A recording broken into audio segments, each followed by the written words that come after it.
Hello dear students, आज हम संधारित्र तथा परावैद्युत एक नया और एक बहुत ही इंटरेस्टिंग चैप्टर लेके आए हैं, जिसमें क्लास ट्वेल्थ में से इसमें से न्यूमेरिकल या कॉन्सेप्ट पूछता है।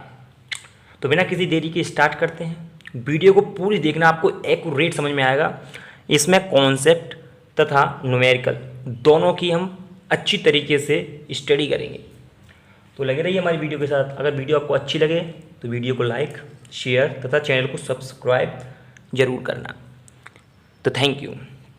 तो सबसे पहले आपको क्या पता होना चाहिए? सबसे पहले आपको पता होना चाहिए कि भैया चालक क्या होता है। आपको आपने बहुत सी डेफिनेशन पढ़ी होंगी। सबसे ईजी डेफिनेशन आपको मैं बताने जा रहा हूँ।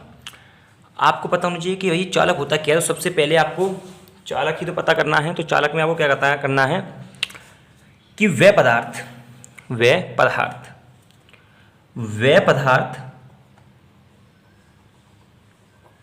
जिसमें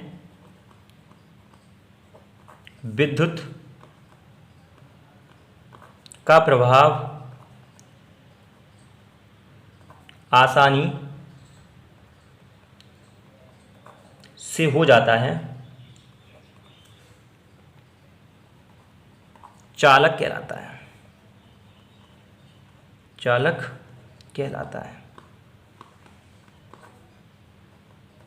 फॉर एग्जाम्पल ले लीजिए आप, जैसे कि आप ले लीजिए लोहा, पारा, एल्युमिनियम, चांदी, कुछ भी ले लीजिए, ETC। इसीलिए ही जो घर में आपके लाइट लगी होती है, उसमें इन्हीं ज़्यादातर लोहे के होंगे या फिर आपका चांदी का होगा तार या फिर पारा का होगा। इसी में चालक आसानी से बहुत तेज़ गति में बहता है। और वो बताइए चालक में इलेक्ट्रॉन्स पाए जाते हैं। ये तो आपको हमेशा याद रखना है कि चालक में इलेक्ट्रॉन्स पाए जाते हैं। अब नंबर 2 पे आता है भैया कि इंसुलेटर मतलब विद्युत रोधी क्या होता है। तो ये बड़ा ही सिंपल है, इसमें कुछ नहीं है। वह पदार्थ, आप विद्युत रोधी बोल लो या चालक बोल लो, बात वही है। वह पदार्थ जिसमें विद्युत का प्रवाह आसानी से नहीं होता विद्युत रोधी कहलाता है। फॉर एग्जाम्पल ले लीजिए इसके भी, लकड़ी,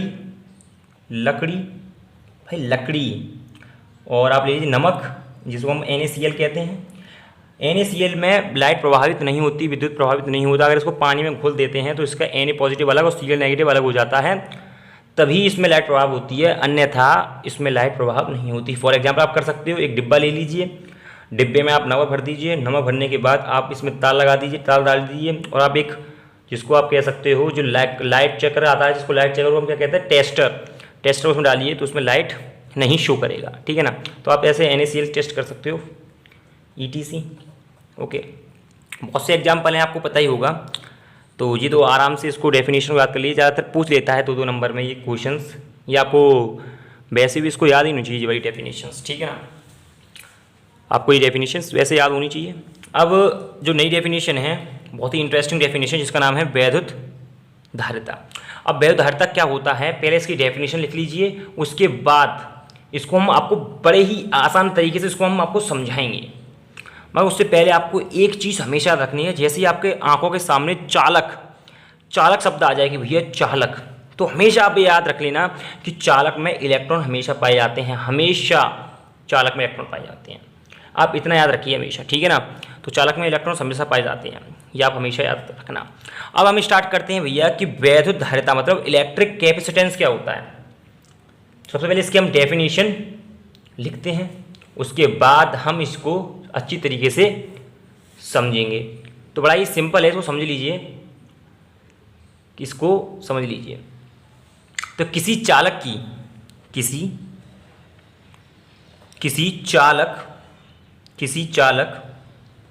की वैद्युत धारिता, वैद्युत धारिता, वैद्युत धारिता चालक, चालक को दिए गए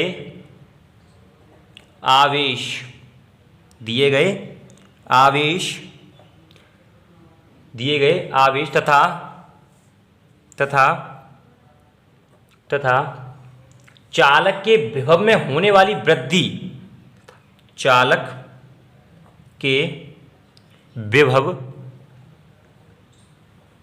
में होने वाली वृद्धि, होने वाली वृद्धि के अनुपात को, होने वाली वृद्धि के अनुपात को, के अनुपात को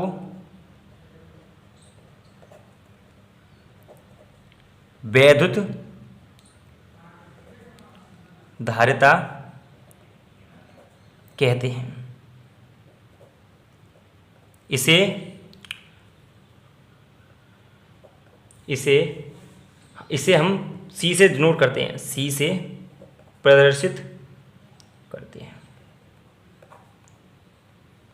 आपको ये डेफिनेशंस याद होनी चाहिए, क्योंकि भाई साहब इसमें से डायरेक्ट क्वेश्चन भी पूछ लेता है कि भाई चालक की डेफिनेशन बताइए, विद्युत रोधी की डेफिनेशन बताइए, वैद्युत धारिता की डेफिनेशन बताइए।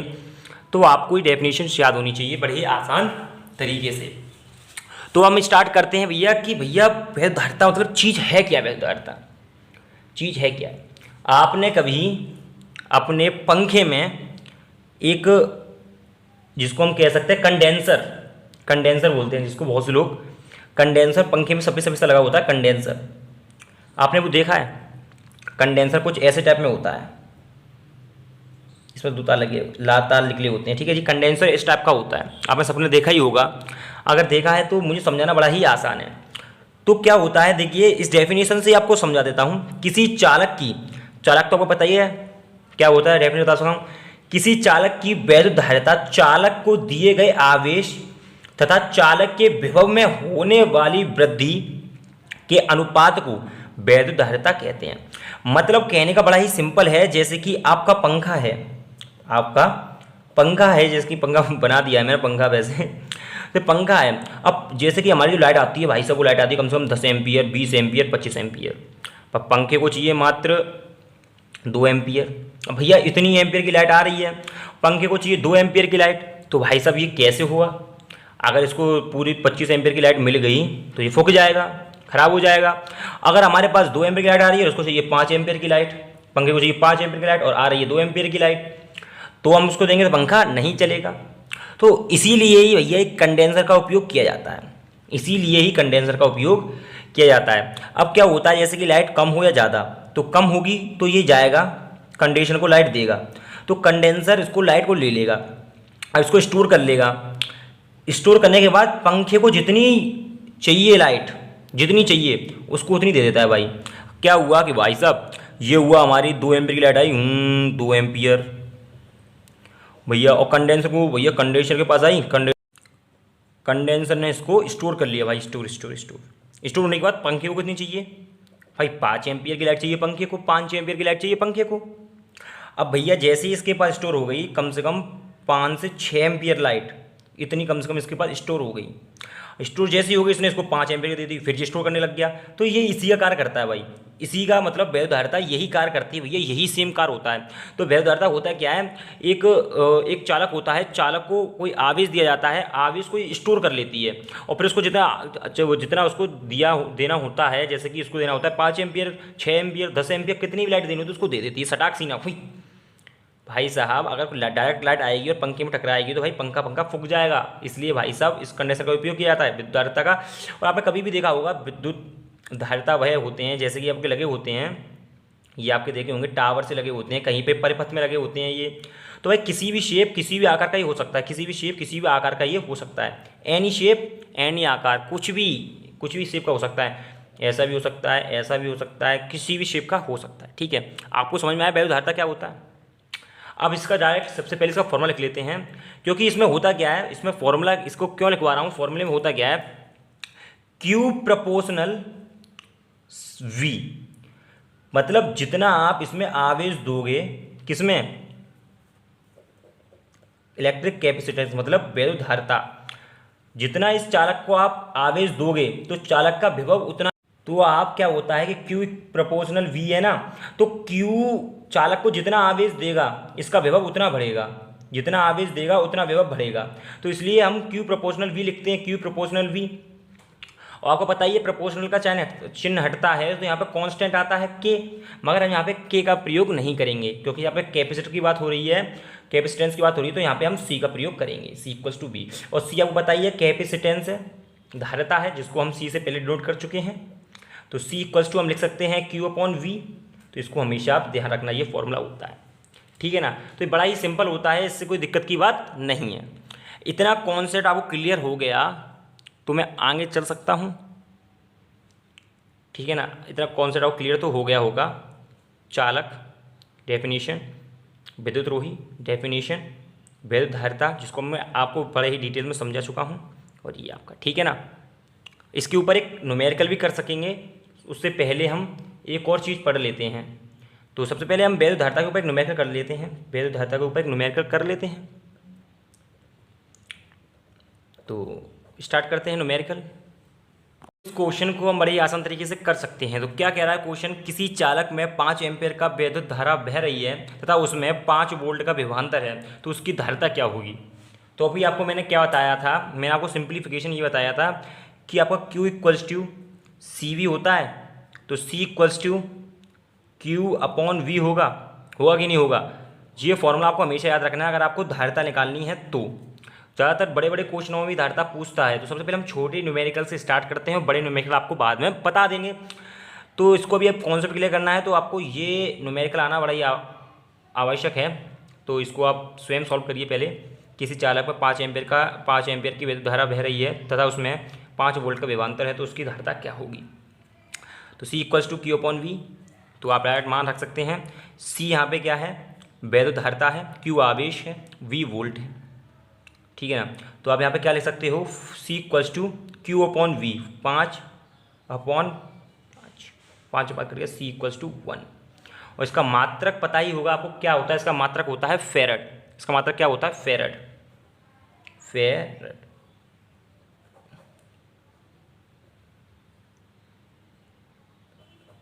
ठीक है ना। और 1 फेरड इक्वल्स टू होता है 1 फेरड इक्वल्स टू होता है 1 कूलॉम वोल्ट, ठीक है। तो फेरड जो होता है बहुत बड़ा मात्रक हो गया, इसलिए हम माइक्रोफेरड या पीकोफेरड का यूज़ करते हैं, ठीक है ना। तो आपको याद होना चाहिए कि एक फेरड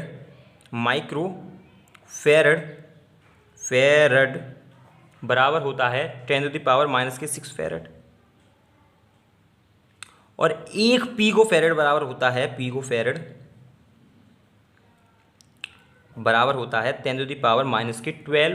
फेरड। आपको ये दोनों बात याद हमेशा रखनी है। और वैद्युत होता है उसका उसकी जो विमा होती है वो भी आपको याद होनी चाहिए। उसकी विमा क्या होती है, तो उसकी विमा आपको याद होनी चाहिए। उसकी विमा होती है mL-1 टू T⁴ और E⁴ ये शायद बहुविकल्पी में पूछ लेता है, तो आपको ये हमेशा याद होनी चाहिए। तो इतना अगर आपको समझ में आ गया न्यूमेरिकल्स और आपको सब चीज़ समझ में आ गई, तो स्टार्ट करते हैं नेक्स्ट टॉपिक, ठीक है ना। तो स्टार्ट करते हैं नेक्स्ट टॉपिक। तो जो नया टॉपिक है वो है विलगित गोलीय चालक की धारिता, capacity of an isolated spherical conductor. तो भाई ये क्या होता है, इसको मैं आपको बड़े ही आसान तरीके से समझाऊंगा, आप इसको समझना बड़ी आसान तरीके से। तो इसमें क्या कह दिया गया है, ये पेपर में आ सकता है और ये न्यूमेरिकल्स में इसका बहुत बड़ा योगदान है, बहुत बड़ा यूज़ है इसका विलगित गोलीय चालक की धारिता का। तो जैसे कि हमारी पृथ्वी हुई, आपको मैं समझाता हूँ। हमारी जैसे कि कोई पृथ्वी हुई, समझिए जैसे हमारी कोई पृथ्वी है, अब इस पृथ्वी की आपको त्रिज्या पता है, 6400, त्रिज्या पता है इसकी, वर्ग वो नहीं है, त्रिज्या है केवल 6400, ये त्रिज्या होगी 6400 किलोमीटर त्रिज्या है इसकी। भैया आपको पता चलेगा इसकी 6400 त्रिज्या है। अगर आपसे कोई कह दे कि भैया इसकी मतलब कैपेसिटी क्या होगी, कितनी वैद्युत धारा अपनी तरफ स्टोर करके रख सकता है एक पृथ्वी, कितनी वैद्युत धारा, इतनी बहुत बड़ी पृथ्वी होती है, आपको पता ही है 6400 किलोमीटर का इसकी त्रिज्या है, तो इसका जो कि पूरा का पूरा जीवा कितनी होगी, तो उसके हिसाब से बहुत बड़ी चीज़ हो गई। तो भैया जी कितनी एनर्जी या कितनी ऊष्मा स्टोर करके रख सकती है। तो भैया इसी चीज़ का हम अध्ययन करने जा रहे हैं, कोई छोटी से छोटी या बड़ी से बड़ी चीज़ कितनी एनर्जी स्टोर करके रख सकती है, उस चीज़ का हम अध्ययन करेंगे। फॉर एग्जाम्पल जैसे कि हमें इसको निकालना है, इसकी देखो आपको पता है कि R = 6400 किलोमीटर है, आपको R = 6400 किलोमीटर दे रखा है, और 4πε0 की आपको वैल्यू पता ही है, ठीक है, और के यहाँ पे कांस्टेंट होता है, तो C = अगर इसकी हमें निकालनी है तो कितना, तो एक फॉर्मूला बनता है 4πε0 KA, तो ये आपको पता ही है ये होता है, और के यहाँ पे कांस्टेंट होता है, और ε0 की आपकी इसकी वैल्यू पता ही है, तो आप आसानी से निकाल सकते हो। तो हमें इसी फॉर्मूले को वो समझाएंगे बड़े ही आसान तरीके से, तो लगे रहिए हमारी वीडियो के साथ। भाई बड़ी मेहनत से बना रहा हूँ, तो वीडियो को लाइक एंड शेयर जरूर कर देना प्लीज़। तो सबसे पहले क्या होता है, आपको पता है कि एक गोला, जब हमने एक गोला बनाया, ये हमने एक गोला बनाया। अब भैया अगर हमने यहाँ पे कोई आवेश रख दिया, ये कोई क्यूब प्लस क्यू कूलम आवेश रख दिया, आपको पता है जब हम किसी यहाँ पे कोई प्लस क्यू कूलम आवेश रखते हैं, यहाँ पे रख दो, तो यहाँ से चारों तरफ खचाक खचाक खचाक खचाक ये वैद्युत क्षेत्र की बल रेखाएं, मतलब जो रेखाएं होती हैं ये आवेश की चारों ओर, समझ रहे हो बात को आप, ये इसकी तरह समझ रहे हो बात को। अगर आप मान लो कि एक विलिखित गोलीय चालक जिसकी त्रिज्या a है, मान लिया इसकी त्रिज्या जो है वो a है। भाई ये बात तो, ये कॉन्सेप्ट तो क्लियर है ना, जो आपको हम पहली वीडियो में बता चुके हैं कि भैया आवेश अपने चारों ओर ये ऐसी स्थिति में अपने आवेश की वो करता है। तो अगर हम इसकी गोले की बात कर रहे हैं, गोले की बात कर रहे हैं, कितनी एनर्जी स्टोर करके रख सकता है, ठीक।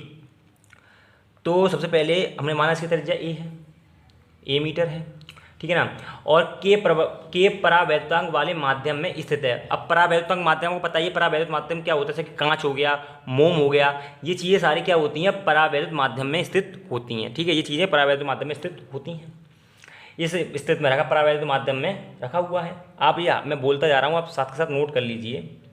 अगर आप नोट नहीं कर रहे हैं तो मैं आपको लिख के दिखा दे रहा हूँ, तो अभी आपको समझा दे रहा हूँ, आप लिख बाद में लेना, आपको लास्ट में आपको लिख के दिखा दूंगा।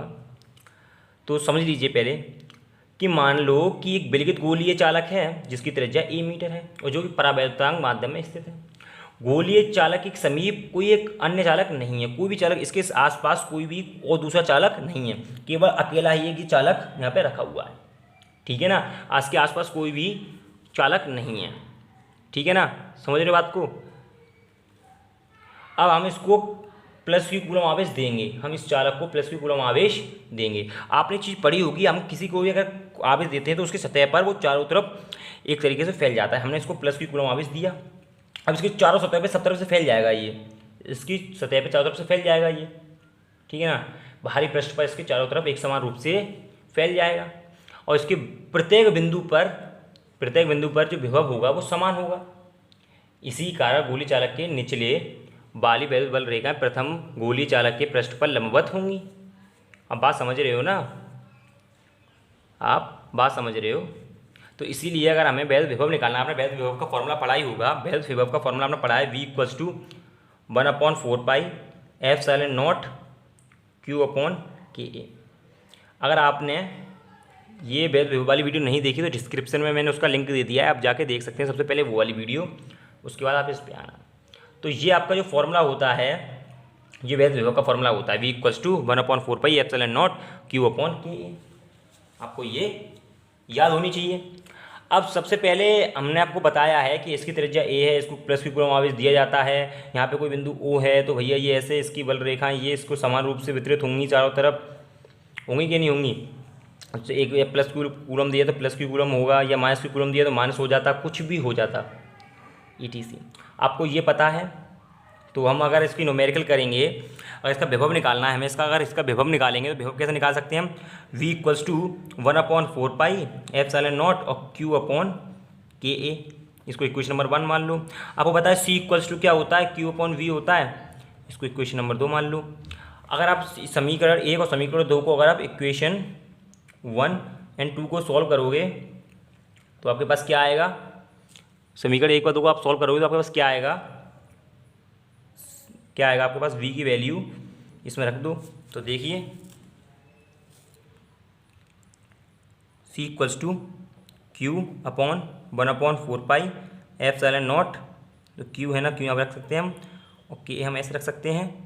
इसके नीचे अगर हम एक ये ले लेंगे तो आपको ऊपर जाएगा, ये व्युत्क्रम करेंगे इसका तो क्या होगा, q से q कट जाएगा, q से q कट जाएगा, तो ऊपर जाएगा तो 4 पाई एप्सिलॉन नॉट के ए आएगा। तो कुछ समय पहले हम इसी चीज़ की व्याख्या करने वाले थे कि नहीं करने वाले थे, इसको हम फेरेड्स का जो होता है वो होता है इसका मात्रक, हम इसी की तुलना करने वाले थे, नहीं करने वाले थे। तो बड़ा ही आसान होता है, किसी की भी अगर हमें क्या निकालनी है, धारिता निकालनी है, तो बड़े आसान तरीके से आप निकाल सकते हो। इतना आपको समझ में आ गया ना। तो इसके जे अगर आपको समझ में आ गया तो मैं नेक्स्ट टॉपिक पे चल सकता हूँ, जिसका नाम है भैया संधारित्र, जो कि मोस्ट इम्पोर्टेंट है आपके पेपर्स के हिसाब से। संधारित्र बहुत ही सिंपल और बहुत ही आसान है। अगर वो आपको समझना है बिल्कुल डिटेल से तो उसकी मैंने वीडियो डिस्क्रिप्शन में उसका लिंक दे दिया है, आप जाके आप उसकी वीडियो देख सकते हैं। ठीक है ना, बहुत ही आसान है, बहुत ही सिंपल है संधारित्र, मगर मैं इसको आपको सिंपल तरीके से समझा दूंगा। अगर डिटेल्ड में देखनी है बिल्कुल तो डिस्क्रिप्शन में उसका लिंक है, जाके देख सकते हैं। आपको कुछ न्यूमेरिकल्स देख लेते हैं उसके ऊपर, बड़ी आसान न्यूमेरिकल्स हैं ये, आप इसको आराम से खुद पहले ट्राई कीजिए और फिर आप ट्राई नहीं हो तो फिर मैं अभी आपको करके दिखाता हूँ। तो वीडियो को पॉज कीजिए और इसको करिए, वीडियो को पॉज करके इसको करिए। अगर ये न्यूमेरिकल्स आपसे हो जाते हैं तो आपको कॉन्सेप्ट एकदम क्लियर समझ में आया है। फॉर्मूला आपको बताइए, c equals to 4 pi epsilon not K a, विलगित गोलीय चालक की धारिता। तो वही क्वेश्चन हैं ये, बड़े ही आसान तरीके से हो गया। ठीक है, तो स्टार्ट करते हैं। एक गोलीय चालक की धारिता 1 पिकोफैरेड है, तो इसकी त्रिज्या क्या होगी। तो फॉर्मूला होता है c equals to 4 pi epsilon not K a. के यहाँ पे कांस्टेंट है तो उसको हटाने पर, के कांस्टेंट है तो इसको हटाने पर, तो इसको हटाने पर तो c equals to 4 pi epsilon not ए।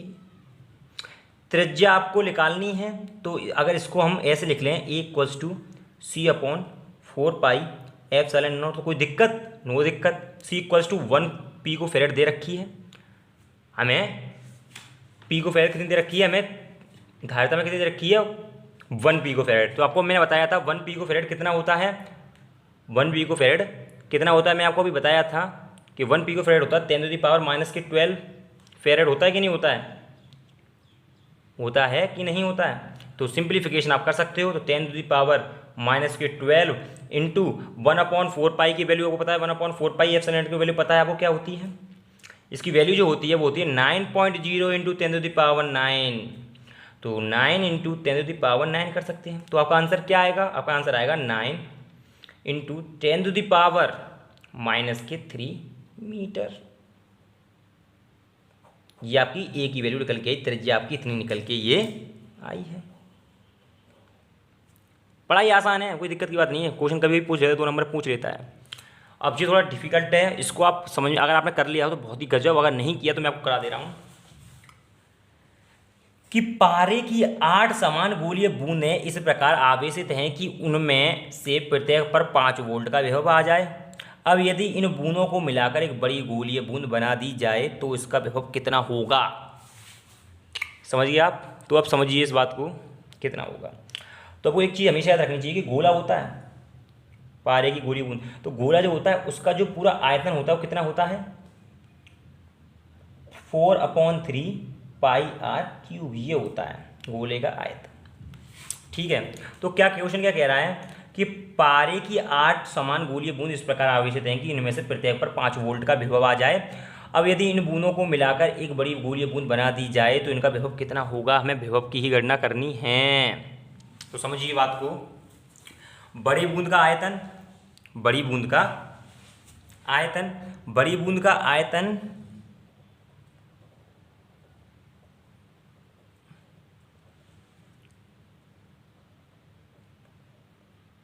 बराबर 8 छोटी बूंद का आयतन।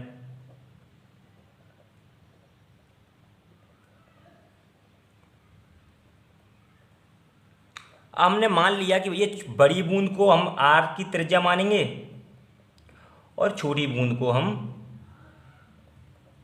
स्मॉल आर की त्रिज्या मानेंगे। क्लियर है? बड़ी को हम कैपिटल आर और छोटी को हम स्मॉल आर मानेंगे। तो हम इसको हम क्या लिख सकते हैं, 4/3 पाई आर क्यू, और इसको हम क्या लिख सकते हैं, 8 × पाई आर क्यू। अब हमें सबसे पहले आर की वैल्यू निकालनी है। आर की वैल्यू क्यों निकालनी है, आपको इसका अंतर्योग को बता दे रहा हूँ। अगर हम धारिता निकालेंगे तो हमें आर की जरूरत पड़ेगी कि नहीं पड़ेगी? अगर हमें धारिता निकालनी है तो हमें आर की जरूरत पड़ेगी कि नहीं पड़ेगी? इसीलिए हम कैपिटल आर की वैल्यू निकाल लेंगे तो हमको स्मॉल आर की वैल्यू तो इसमें दे रखी है और कैपिटल आर की इसमें से निकाल लेते हैं। तो पाई से पाई गया और यहाँ 4/3 भी था, 4/3 से 4/3 गया। क्लियर? अगर हम इसमें से निकालेंगे तो क्यूब से क्यूब चला जाएगा तो यहाँ पे r = आएगा, क्योंकि इसकी पावर यहाँ पे जाएगी, r³ = 8, r³ हो जाएगा। तो r बराबर, अगर इसको हम सॉल्व करते हैं तो 2r आएगा कि नहीं आएगा? तो r = 2r, इसको इक्वेशन नंबर 1 मान लीजिए। क्लियर है कि नहीं है? आप इसको इक्वेशन नंबर 1 मान लीजिए। अब जैसे आपको ये क्लियर हो जाता है तो आपको एक छोटी बूंद की धारिता, अगर आपको क्या निकालनी है, छोटी बूंद की धारिता, छोटी बूंद की धारिता, बूंद की धारिता, धारिता निकालनी है आपको। छोटी बूंद की धारिता निकालोगे तो आपका जो धारिता निकालने का फॉर्मूला होगा पाई आर, ये होता है, और छोटी बूंद की यही होगी धारिता। अब बड़ी बूंद की धारिता निकालोगे तो आपको आर की वैल्यू ये रखेंगे आप, आर की वैल्यू, बड़ी बूंद की धारिता के लिए आर की वैल्यू आप ये रखनी पड़ेगी आपको।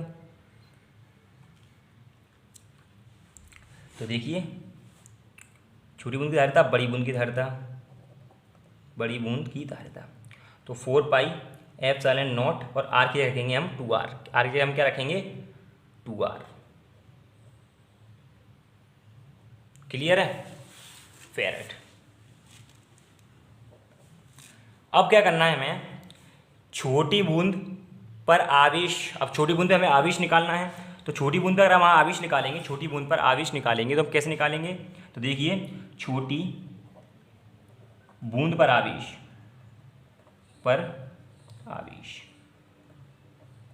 छोटी बूंद पर आवेश निकालेंगे तो Q = निकल के हमारा क्या आएगा, 4πε0r फेरेट इंटू 5 वोल्ट,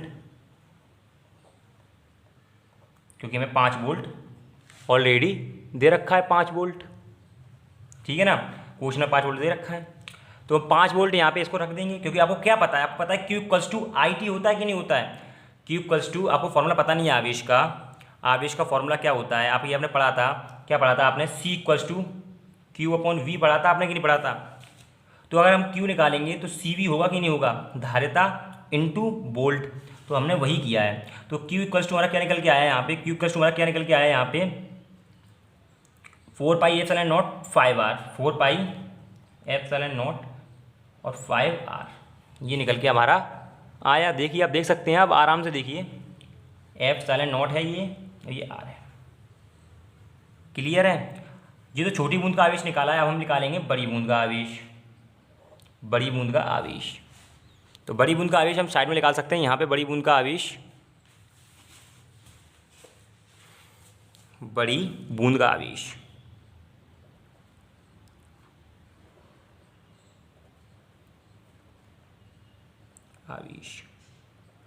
वो निकालेंगे हम बड़ी बूंद का आवेश। तो कैपिटल Q = 8Q, क्योंकि यहाँ पे 8 समान गोलीय बूंदों, इस प्रकार आवेशित है ना 8 बूंदें, और 8 बूंदें किसके बराबर है, बड़े वाले Q के आवेश के बराबर है। तो बस क्यू, अब यहाँ पे क्यू की वैल्यू को पता ही है 4 पाई, तो Q 8 into 4 pi epsilon not और 5R। क्लियर। 8 पन 40, तो ये हो जाएगा 4 पाई एप्सिलॉन नॉट 40R। इतना क्लियर हो गया। इसको इक्वेशन नंबर 3 मान लो। अब निकालेंगे हम विभव। अब हम क्या निकालेंगे? विभव। तो विभव निकालने के लिए विभव V equals to Q upon C. भाई साहब जो उसी कॉन्सेप्ट से हो गया है जो आपको मैं बताया था धारिता वाले कॉन्सेप्ट से। धारिता वाला concept C equals to Q upon V होता है ना, तो इसी से सारे कॉन्सेप्ट क्लियर हो रहे हैं, देख लीजिए आप। तो Q अपॉन सी होता है, तो Q की वैल्यू को, कैपिटल Q की वैल्यू को पता है, कैपिटल Q की वैल्यू कितनी है, ये रही 3, और स्मॉल q की वैल्यू ये रही, कैपिटल Q की वैल्यू ये रही, और स्मॉल q की वैल्यू ये रही। तो रख दीजिए आप 4 pi epsilon not 14R upon 4 pi epsilon not और 5R। सॉल्व कर दीजिए। ये पूरे से पूरा गया, ये R से R गया, और 8 पन 40, तो 8 पन 40 होता है कि नहीं होता है? 8 पन 40